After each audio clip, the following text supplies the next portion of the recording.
হয় না সেইকাৰণে এটা বুদ্ধি আমি কৈ থৈ যাওঁ আমাৰ সভাপতি সম্পাদককে আদি কৰি আমাৰ যিবিলাক ভকত বৈষ্ণৱ আছে সকলোকে আমি বৰজোৰে আমি কথা কৈ যাওঁ আমাৰ শ্ৰীমন্ত শংকৰদেৱ সংঘৰ 4 পুথি আছে অসজ পদ্ধতি বিবাহ পদ্ধতি সংবিধান আৰু প্ৰসংগ প্ৰণালী এই আমাৰ 4 পুথি আমাৰ ইয়াত বিধান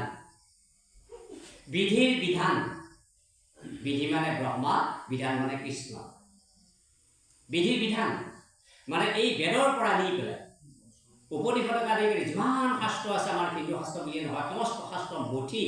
শ্ৰীমন্ত শংকৰদেৱ সংঘই সকলো দল সংগঠনৰ সমৰ্থনত চৰকাৰৰ অনুমোদনত আমাৰ সংবিধান ৰচনা কৰা হৈছে আৰু সেই সংবিধানৰ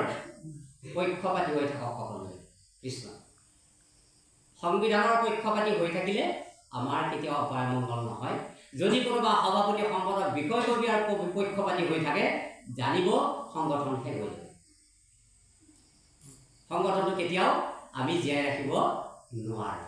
যদিহে প্ৰত্যেকজন ব্যক্তি আমি শৰণ ভজন কৰা ভকতে মানে সংবিধানৰ পক্ষপাতী হৈ থাকো তেনেহ'লে দেখিব আমাৰ সংগঠনটো কোনেও লৰচৰ কৰিব নোৱাৰে লটপট কৰাব নোৱাৰে এইটো কথা আমাৰ মনত ৰখা উচিত হ'ব কৃষ্ণ অ হৰি হৰা কৃষ্ণ সময় হৈছে হেৰা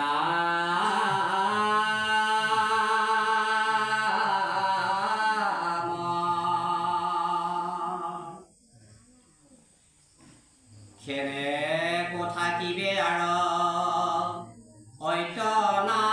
অত্যনাহি কাজ স্ত্ৰী বাল্য বৃদ্ধ নগৰৰ